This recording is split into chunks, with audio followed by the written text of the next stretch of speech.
WhatsApp everybody is good morning. আশা করছি তোমরা সকলে অনেক অনেক অনেক ভালো আছো।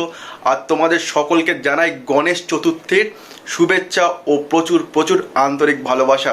তো বন্ধুরা, আজকে তোমাদের ভেবেছিলাম একটু অন্যরকম জায়গায় নিয়ে যাব, বাট কি করবো আর, কাজের যা চাপ, তো আর যাওয়া হলো না। তো যাই হোক, চলো তোমাদেরকে নিয়ে যাই কলকাতার কাছাকাছি একটা অফবিট প্লেসে, যেখানে তোমরা অনায়াসে 1-2 ঘন্টা কাটিয়ে দিতে পারো। আর এখন ঘড়িতে বেজে হয়েছে 4:55। তো বাইরের কিন্তু সকালের যে ভোরের যে আলোটা আস্তে আস্তে কিন্তু ফুটতে শুরু করেছে, আর পাখি ডাকার কিন্তু আওয়াজটা শুরু হয়ে গেছে সেই সঙ্গে।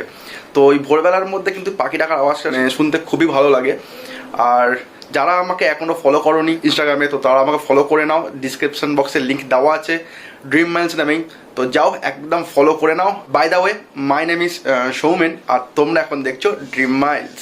তো বন্ধুরা, অ্যাজ ইউজুয়াল আমরা বেরিয়ে পড়লাম আবার আমাদের উদ্দেশ্যে।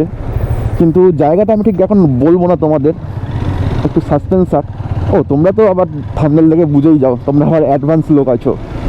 তো যাই হোক, আমি এখন আনন্দপুরের রাস্তায় চলে এসেছি, ঠিক আছে। তো সামনে হচ্ছে আরাবানা ফ্ল্যাট, তোমরা দেখতে পাচ্ছ ওই যে কমপ্লেক্সটা, ওটা হচ্ছে আরাবানা। রাস্তাটা কিন্তু একটু খারাপ আছে, আর সকালের ভাইবটা কিন্তু বেশ লাগছে ভাই। সকালবেলা রাইড করে কিন্তু একটা আলাদাই মজা আছে। আর হ্যাঁ, আমি তো বলতেই ভুলে গেছি, আমার সাথে আছে রিপন, জাপানিজ বিস্ট। ও কিনেছে কিছুদিন আগে, তোমাদের একটু ভালো করে দেখাই। তো চলো সামনের দিকে এগোই আমরা, আর যেখানে এই যা যা ভালো কিছু দেখতে পাবো তোমাদেরকে সঙ্গে সঙ্গে সেটা দেখাবো। আর ঘুম থেকে উঠে না ভাই, গলা পুরো ধরে আছে এখনো, কিন্তু এই ঠান্ডা ঠান্ডা ওয়েদারে রাইডিংটা করতে কিন্তু বেশ লাগে। আর আমাদের এখান থেকে নিতে হবে ডান দিকে, ঠিক আছে, ঠিক এই আরাবানা ফ্ল্যাটের পাশ থেকেই আমাদের রাস্তাটা তোমরা দেখতেই পাচ্ছ।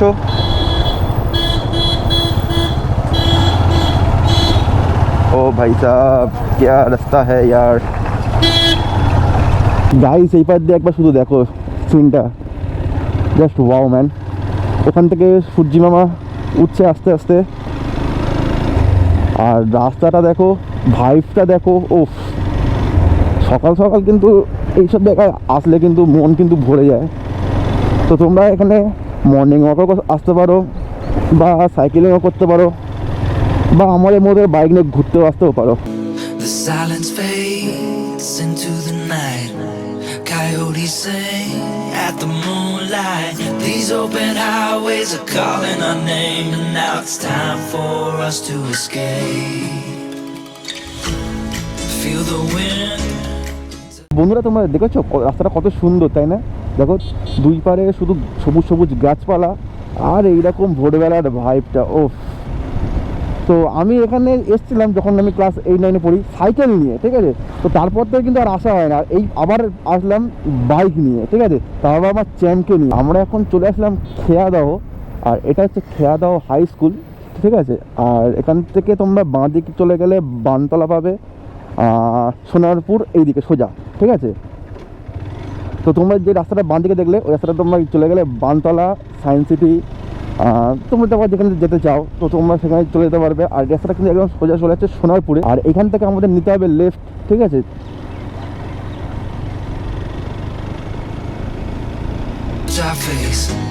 Let's take a spin to a foreign place. These open highways are calling our name, and now it's time for us to escape. তো বন্ধুরা, আমরা এখানে একটা জায়গায় দাঁড়িয়ে পড়লাম। তো জায়গাটার অ্যাম্বিয়েন্সটা না, আর ভাইবটা কি এত সুন্দর, তো দাঁড়িয়ে যেতে আমরা খুবই বাধ্য হলাম। তো আমাদের বিস্টগুলো কিন্তু এখানেই দাঁড়িয়ে আছে, তো একটু তোমাদের দেখাই। এটা হচ্ছে আমার চ্যাম্প, আর ওটা হচ্ছে Japanese beast, new Japanese beast for Ripon, তাই তো। তো রিপন আমাদের সামনেই ঘুরছে এই যে এখানে। তো রিপন ভাই লজ্জা পেয়ে চলে যাচ্ছিস। যাই হোক, ও লজ্জা পেয়ে গেছে, কোনো ব্যাপার না। ও রাস্তাটা একবার তোমাদের দেখাই, জাস্ট দেখো রাস্তাটা ঠিক আমার পিছনে এরকম সোজা রাস্তা। আর গ্রাম্য পরিবেশের সাথে কিন্তু সানরাইজ দেখার মজাটাই কিন্তু আলাদা। পাহাড়ে কিন্তু সানরাইজ দেখার মজা একটা আলাদা হয়, আর গ্রাম্য পরিবেশে কিন্তু সানরাইজ দেখার মজাটা কিন্তু বেশ আলাদা হয়ে থাকে। তো বাই দ্য ওয়ে, রাস্তায় এখন গাড়ি ফাড়ি আসছে, আর রাস্তার মাঝখানে না যাওয়াই ভালো, কখন পিছন দিক থেকে উড়িয়ে যাবে ভগবান। তো এখান থেকে এখানে চায়ের দোকান আছে, তো আমরা চায়ের দোকানটা দেখেছিলাম। তো চায়ের দোকান আমরা একটু চা খাবো, কারণ সকালে ভাই চাটা দরকার, ঠিক আছে, মানে ঘুম ভাঙানোর জন্য বলো বা মুড রিফ্রেশ করার জন্য বলো, চা, এক কাপ চা অন্তত দরকার। তো যাই হোক, চলো তোমাদের কিছু সিনেমেটিক শট দেখাই। Let's broom.